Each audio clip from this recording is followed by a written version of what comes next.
जरा एक पल के लिए इस सीन की कल्पना कीजिए। पेंटागन का प्रेस रूम है, माहौल में एकदम भारी तनाव है।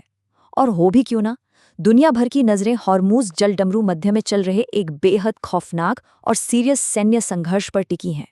लेकिन तभी इस भारी टेंशन के बीच एक रिपोर्टर कुछ ऐसा पूछता है जिसने सबको हिलाकर रख दिया। सवाल था, क्या ईरान अमेरिकी जहाज़ों को तबाह करने के लिए कामेकेज डॉल्फिन यानी सुसाइड बॉम्बर डॉल्फिन्स का इस्तेमाल कर रहा है?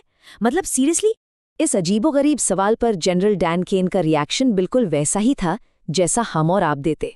उन्होंने हॉलीवुड फिल्मों का मजाकिया अंदाज में हवाला देते हुए कहा, भाई मैंने ये कामेकेज डॉल्फिन वाली बात तो नहीं सुनी, ये तो बिल्कुल उन लेजर बीम वाली शार्क जैसा लग रहा है ना? इस एक लाइन ने उस कमरे का भारी तनाव पल भर के लिए ही सही लेकिन गायब कर दिया। तो चलिए हमारे इस आज के विश्लेषण के पहले हिस्से की तरफ बढ़ते हैं, शीत युद्ध का रहस्य। आखिर ये बेतुकी अफवाह उड़ी कहां से? इसके पीछे एक बहुत ही दिलचस्प बायोलॉजिकल वजह है। 1959 में अमेरिकी नौसेना ने डॉल्फिन का इस्तेमाल क्यों शुरू किया था? इसका सीधा सा जवाब है इकोलोकेशन। ये डॉल्फिन का अपना एक नेचुरल इनबिल्ट सोनार सिस्टम है जो पानी के नीचे की दुनिया का एकदम परफेक्ट 3D मैप बना सकता है, हमारी एडवांस मशीनों से भी कहीं बेहतर। अब नौसेना असल में इन स्मार्ट जीवों से क्या करवाती है? ये माइंस खोजती हैं, पानी के नीचे के जासूसों को पकड़ने में मदद करती हैं और खोए हुए कीमती उपकरण वापस लाती हैं। ध्यान दीजिए, ये सारे काम नॉन लीथल हैं। और यहीं पर इंटरनेट का मिथक और असली हकीकत टकराते हैं। इंटरनेट पर अफवाह उड़ी कि ये सुसाइड बॉम्बर है, लेकिन असलियत, ये नौसेना की बेहद कीमती संपत्तियां हैं जिन्हें ट्रैकर्स लगाने और सुरक्षित वापस लौटने की ट्रेनिंग दी जाती है। कोई भी इन्हें सुसाइड मिशन पर भेजने का सोच भी नहीं सकता।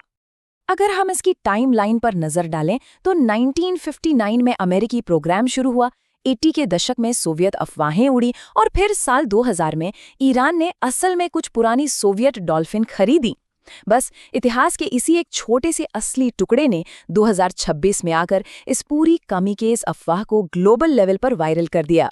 लेकिन रुकिए, यहाँ एक बहुत बड़ा पेच है। अगर साल 2000 में खरीदी गई वो सोवियत डॉल्फिन आज जिंदा भी है ना, तो उनकी उम्र 40 साल के पार होगी। मतलब वो इंसानों के हिसाब से सीनियर सिटीजन बन चुकी हैं। अब आप ही बताइए, क्या कोई भी सेना अपनी जंग जीतने का दांव इतनी उम्रदराज डॉल्फिन पर लगाएगी? बिल्कुल नहीं। भाग 2, समुद्री जीवों का विज्ञान। आइए साइंस के नजरिए से देखते हैं कि डॉल्फिन को बम बनाना क्यों नामुमकिन है। जीव विज्ञान हमें 3 बहुत क्लियर बातें बताता है। पहली बात, डॉल्फिन्स बहुत ज्यादा स्मार्ट होती हैं। वो अपने ऊपर कोई भी भारी हार्नेस या बम बंधवाना बर्दाश्त ही नहीं करेंगी। दूसरा, उनका सर्वाइवल इंस्टिंक्ट बहुत स्ट्रांग होता है, वो खुद को कभी नहीं मारना चाहेंगी।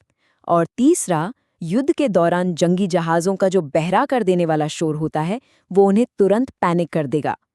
जरा इस फर्क को समझिए।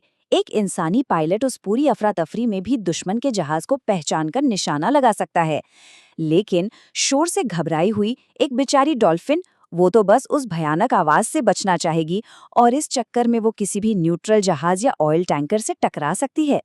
सेना में इसे फ्रेंडली फायर कहते हैं और यकीन मानिए, कोई भी कमांडर ये रिस्क कभी नहीं लेगा। भाग 3, $25 बिलियन का सच। अब इस डॉल्फिन वाले मजाक से हटकर जरा उस बेहद डार्क और असली सच्चाई की तरफ मुड़ते हैं। $25 अरब, जी हाँ, $25 बिलियन। मई 2026 तक इस असली युद्ध की कीमत इस खौफनाक आंकड़े तक पहुंच चुकी थी। ये कोई इंटरनेट पर शेयर होने वाला मीम नहीं था, ये जमीनी हकीकत थी। इस संघर्ष की असली कीमत क्या थी? नाकेबंदी की वजह से दर्जनों ऑयल टैंकर फंस गए, पूरी दुनिया में तेल की कीमतों में आग लग गई, आसमान से जानलेवा ड्रोन और क्रूज मिसाइलें गिर रही थीं और गोला बारूद पर $25 अरब खर्च हो रहे थे। दांव पर बहुत कुछ लगा था। तो एक तरफ तो दुनिया इन नकली डॉल्फिन हार्नेस और वायरल अफवाहों पर मजा ले रही थी, और दूसरी तरफ समंदर में असल में सैन्य नाकेबंदी हो रही थी, ड्रोन हमले हो रहे थे और जहाज डूब रहे थे। इंटरनेट के इस अजीबोगरीब मजाक ने उस जानलेवा हकीकत से सबका ध्यान पूरी तरह भटका दिया था। भाग 4, गलत सूचना का जाल। आखिर ऐसा हुआ क्यों? आइए इस अफवाह के पीछे के साइकोलॉजिकल खेल को समझते हैं। मिलिट्री की भाषा में इसे एसिमेट्रिक वॉरफेयर कहते हैं। इसका सीधा सा मतलब है बिना एक भी गोली चलाए सिर्फ कुछ गोलमोल धमकियां देकर दुश्मन के दिमाग से खेलना। एक ईरानी कमांडर की सिर्फ एक अस्पष्ट धमकी ने बिल्कुल यही काम किया और अमेरिकी नौसेना को बिना वजह परछाइयों का पीछा करने पर मजबूर कर दिया। ये अफवाह इतनी तेजी से क्यों फैली? क्योंकि इसने एक परफेक्ट स्टॉर्म क्रिएट किया। इसने ईरान के माइंड गेम्स वाले लक्ष्य को पूरा किया, मीडिया को उनके मन चाहे वायरल क्लिक्स दिए और शीत युद्ध के उस छोटे से सच का फायदा उठाकर लोगों के दिमाग में एक झूठी कहानी फिट कर दी। लेकिन आखिरकार इस ड्रामे का अंत होना ही था। रक्षा सचिव पीट हेग्सेथ ने इस पूरे मामले को हमेशा के लिए ये कहते हुए खत्म कर दिया कि देखिए, ईरानी नौसेना के पास कई समस्याएं हैं, लेकिन कामिकेज डॉल्फिन्स की कमी उनमें से एक बिल्कुल नहीं है। इसके बाद साफ हो गया कि जहाज़ों की चेकिंग में कोई विस्फोटक समुद्री जीव नहीं मिले। तो हमारे इस आज के विश्लेषण के आखिर में एक बहुत ही गंभीर सवाल सामने आता है। क्या हम और आप इंटरनेट की इन अजीबोगरीब कहानियों और मीम्स में इतनी आसानी से उलझ जाते हैं कि ठीक हमारे सामने खड़े असली और जानलेवा खतरों को देख ही नहीं पाते? इस बारे में जरा सोचिएगा जरूर।